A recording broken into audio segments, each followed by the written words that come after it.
എന്നെ സഹായിച്ചത്. കുറച്ച് ദിവസമായിട്ട് ഈ ചങ്കിന്റെ അവിടെ നല്ല വരുത്തുണ്ടായിരുന്നു, പൊന്റെ വരുത്തുന്നു. തുപ്പലറക്കാൻ പോലും വെച്ചിരുന്നില്ല. അപ്പൊ ഇന്നലെ കുടിച്ച് കടന്നിട്ട് ഇന്ന് ഒരു കുടം തുപ്പലറക്കിയിട്ടുണ്ട്. ഒരു കുടം തുപ്പലറക്കിയത് ഇന്നാണ്. ശരിക്കും ഒന്ന് തുപ്പലറക്കിയത് ഇന്നാണ്. കുറച്ച് വെള്ളം കുടിച്ചത് ഇന്ന്.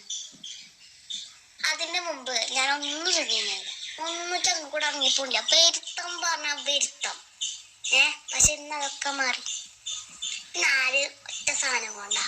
എന്റെ പിന്നീട് എന്തൊക്കെ തേച്ചിക്കണ അറിയോ? കുറച്ച് ഗുളി, ഒരു ചങ്കുവേദന്റെ ഗുളി കുടിച്ചു.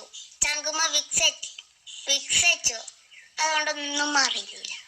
അപ്പൊ ഉമ്മാവേ കുറച്ച് ഗുളിക കാണി തന്നു. അത് കലക്കി കുടിച്ചിട്ടാണ് മാറിയത്. ഇന്ന് കുറച്ച് വെള്ളം കുടിച്ചു, കുറച്ച് സമാധാനായി. എന്നും ഞാൻ ചോറും തിന്നലൊക്കെ മതിയാക്കല. ഒന്നും ചങ്കു കൂടെ ഇറങ്ങിപ്പോയില്ല, ഒക്കെ വരുത്താം. ഇന്ന് ഞാന് 3-4 വട്ടം ഇന്നത്തെ കടി നിക്കണ്, പുട്ട് നിക്കണ്. അതൊന്നും ചങ്കു കൂടെ ഇറങ്ങിപ്പോയി. ഇന്നത്തെ ദോശ ഇറങ്ങിപ്പോയില്ല, ഇന്നത്തെ ചോറ് ഇറങ്ങിപ്പോയില്ല, ഒന്നും ഇറങ്ങിപ്പോയില്ല.